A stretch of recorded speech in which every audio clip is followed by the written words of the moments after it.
Sure. So we have a fairly standard genomics core facility running out of Rush University. So I always say that we break it into three components.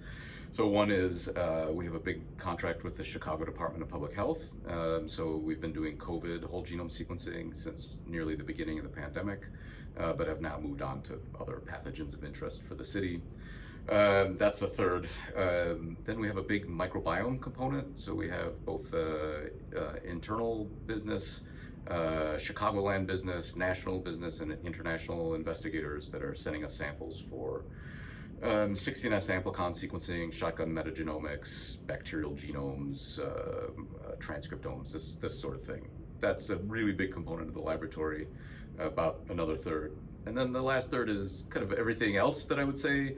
Standard bulk RNA-seq for eukaryotic organisms, human, mouse, rat style, single cell transcriptomics, spatial transcriptomics, some methyl-seq, that sort of thing. So that, again, we kind of have like all sorts of different projects, both kind of medically facing translational style research to environmental, agricultural research. So really kind of a jack of all trades genomics core.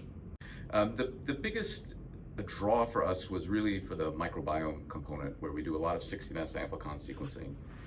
And there we really have issues with different inputs of DNA from our samples. So we don't usually like to normalize all of the DNA concentrations going into a reaction, in part because some of the projects will have hundreds or thousands of samples, and it's just huge amount of labor up front, and that we're not convinced is actually incredibly important, but also that even if you normalize the input DNA, that doesn't mean you have the same number of target molecules.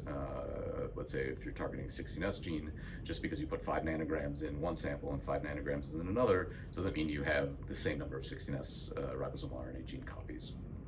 So one of the things that we really like the iconPCRs for the 16S amplicon sequencing, where we can normalize the fluorescence yield of the amplicon without having to worry so much about the input DNA concentration, but also not having to worry about over-amplifying the genomic DNA. For us, the kind of take-home message that we're increasingly thinking of is that PCR in a way is your enemy. The more cycles that you do, everything kind of gets worse. So the iconPCR for us is really a mechanism to limit the number of PCR cycles and limit the damage you do through amplification of your template molecules. I would say so. 16S was the kind of the big draw because we do so much of it, but actually we found it easier to adopt the iconPCR for other library types. So just straight up shotgun DNA libraries, RNA-seq libraries.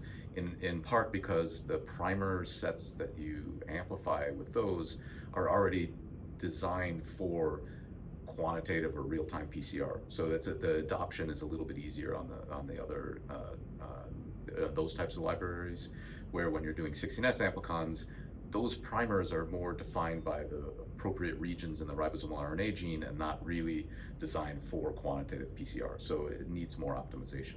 We have a few different areas that we've really been kind of developing. So one is, as I kind of mentioned, straight up just shotgun DNA libraries. So we've been working on a project where we're trying to drive the input requirements as low as possible.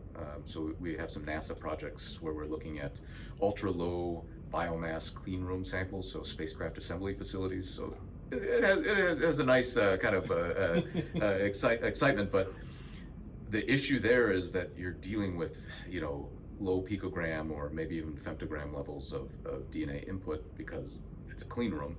And so we've been casting about for the proper way to manage, these ultra low input. And so we've been together with some kits that are already rated for quite low input requirements. We've been together using the iconPCR to make sure that we're cycling the right amount, but not more than we need.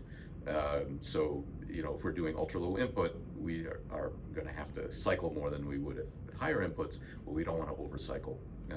And so we've been using spike-in DNAs of mock communities, and we've been able, this is we're still verifying it because it seems too good to be true, but been able to use a mock community down to 500 femtogram input DNA, amped with the iconPCR, and still able to recover all 10 organisms in the mock community. I'm trying to get the lab to just use this routinely for all next-gen libraries that we're doing, but we do have a big project with 10x genomics in particular, where we're trying to see if we can reduce the number of cycles for 10x libraries, and our preliminary results have also been very promising there. But my hope is that we will start to just drive this for every NGS library that we can do, that we look to reduce the number of PCR cycles. And so far we've seen that you usually can get 2 or 3 cycles easily, reduction in the number of PCR cycles you make from your NGS libraries.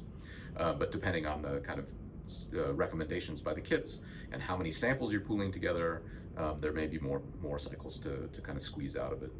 We've also been doing a lot of development work on full-length 16S rRNA gene amplicon sequencing. And the reason that we've been particularly interested there is the longer the amplicons that you are PCR amplifying, the higher probability you start to form PCR artifacts like chimeras. I had done work, 10 years ago, showing that it's just the total number of cycles that you're running, basically that drive there's a nice correlation between PCR cycles and chimera formation rates. So if we can get the iconPCR to drive down the number of cycles that we need, then we should also be able to drive down the artifact formation. And as I always say, the artifacts such as chimeras, those are just the ones you can clearly identify. So the true chimera formation rate is probably higher than what we're able to measure, and so then you need anything to drive down the true and detectable and non-detectable chimeras. So we have some preliminary results there as well, and in some cases we've been able to reduce our standard cycling conditions by up to nine cycles, and then you see a significant and substantial drop in the chimera rate formation. It does make it very convenient to do these types of experiments, because then if we do order of magnitude dilutions and make libraries, and then normally you would have to set up multiple PCR machines or multiple cycles, and here you're able to do those sorts of projects just on one cycling run. Everything's cycled at the same time. You don't have any kind of batch effects that way. So we think that that's kind of a real value there. We always have had the potential to run different cycles for samples, but usually we're batching it into 2 batches or 3 batches. Okay, samples that are 0 to 1 nanogram, get these many cycles, and 1 to 10 nanograms get these many cycles, and 10 to 100 nanograms get these many cycles. But that's a pain. And so here we don't have to categorize or batch samples.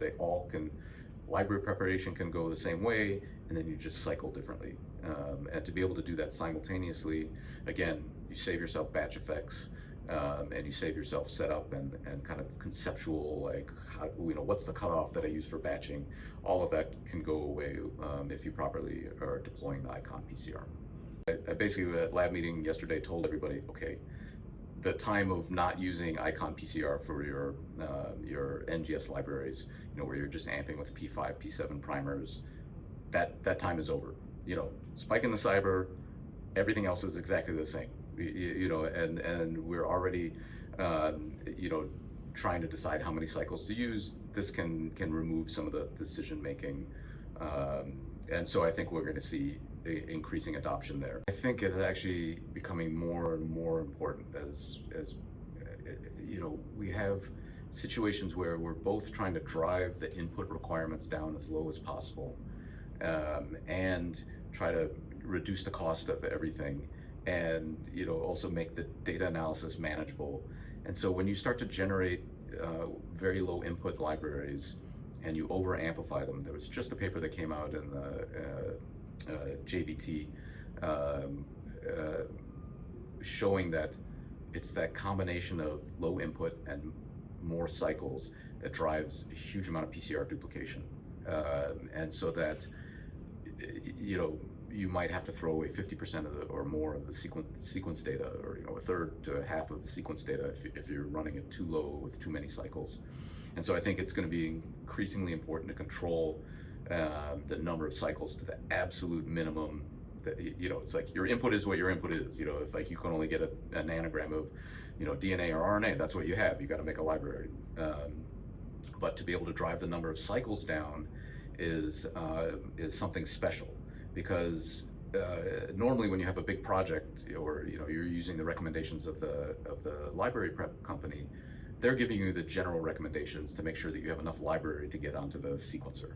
But if you have 100 samples or 200 samples that you're pooling together, you don't need as much library for each one of those samples, and you don't need to generate too much library from each sample. You can pool much less and still have enough total nucleic acid to get onto the sequencer. But that means you also need to be able to control how much PCR amplification that you're doing. The only good way to do that is with an instrument like the iconPCR. So I think the iconPCR will become more important as the kits get better, in essence, in terms of being able to make a library. You can make a library from 500 femtogram, but what if it's 99% PCR duplicates?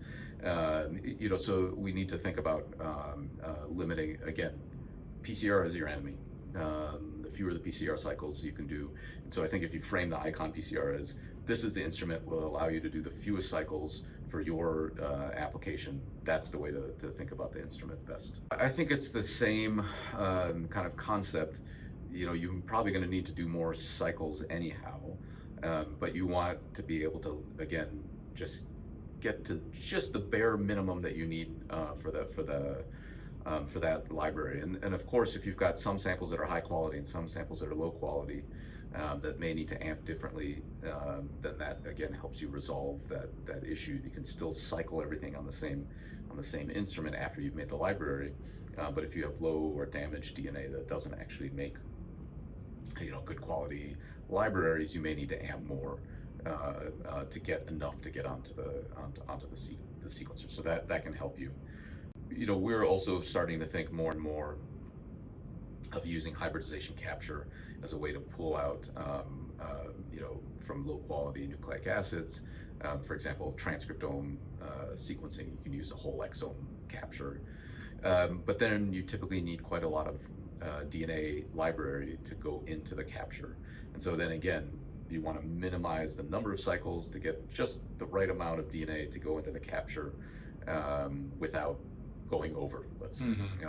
So I think that it's maybe the Price is Right rules, like the closest to the right value without going over is the aim should be the aim of users of the iconPCR. I think the most natural users of the iconPCR are core facilities, genomics core facilities. They're the facilities that have the widest range of sample types that are coming from hundreds of different projects, different nucleic acid qualities, different numbers of samples, different batches. So they have the most need for this instrument. Clinical labs, also have the same issues. If you're trying to get onto the sequencer and you don't want to over amplify, you don't want to waste sequencing capacity, you may have multiple samples of different input qualities. So clinical space, clinical labs leading into NGS, also an obvious user base for the instrument. That the instrument does what it says it does. We really do think this is an instrument that every genomics core should want to have, and that really PCR is your enemy. And this is your best weapon against running too many PCR cycles. And I think we'll just see improved data quality coming out of reducing the number of PCR cycles before you go into sequencing. So that's my take-home message. PCR is your enemy. Do the least of it you can, and use the iconPCR to limit the number of cycles that you run.